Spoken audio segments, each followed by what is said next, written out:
my website right now and download my free course on alternate picking mastery. It contains 5 essential exercises that will take you to alternate picking mastery faster than you can imagine. And then I've included my method of how to lay out a practice plan in just 1 to 2 minutes that will absolutely boost your results like nothing you ever tried before. So go download it right now. It's free.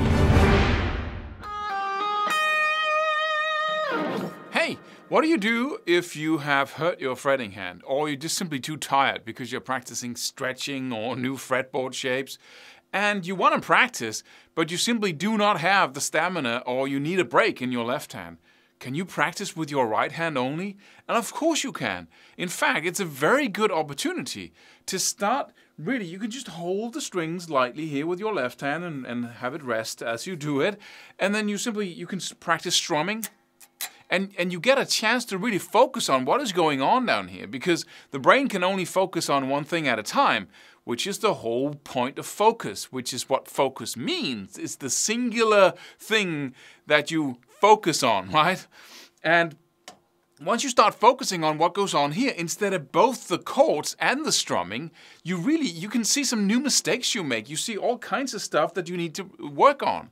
The same thing goes for picking. If you're practicing alternate picking, then suddenly with a muted string and a singular focus, which is, double, because you can only focus on one thing at a time, but then suddenly you realize that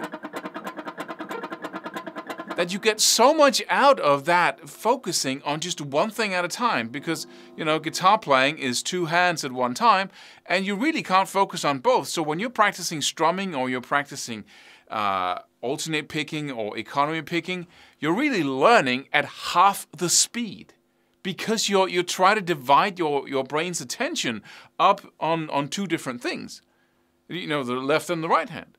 And so whenever you are focused on the left hand, that's why you're learning. And this is unconscious now. And in the learning process, being unconscious is a very bad thing. You want to get to the point where you can practice unconsciously because you're doing everything perfectly and you're basically just putting in all the repetitions you need. But when you're practicing something like picking depth or accent or whatever, you really need that singular focus on one hand at a time. And so if you're practicing chords, for instance, you can practice, putting your fingers in the right places and really focusing on it, and then just testing by strumming the strings, right? And just hearing, okay, yeah, okay, do the D. Oh, it's perfect, right? So this is not, you're not practicing strumming, you're just practicing the freaking, putting your fingers right. When you practice alternate picking,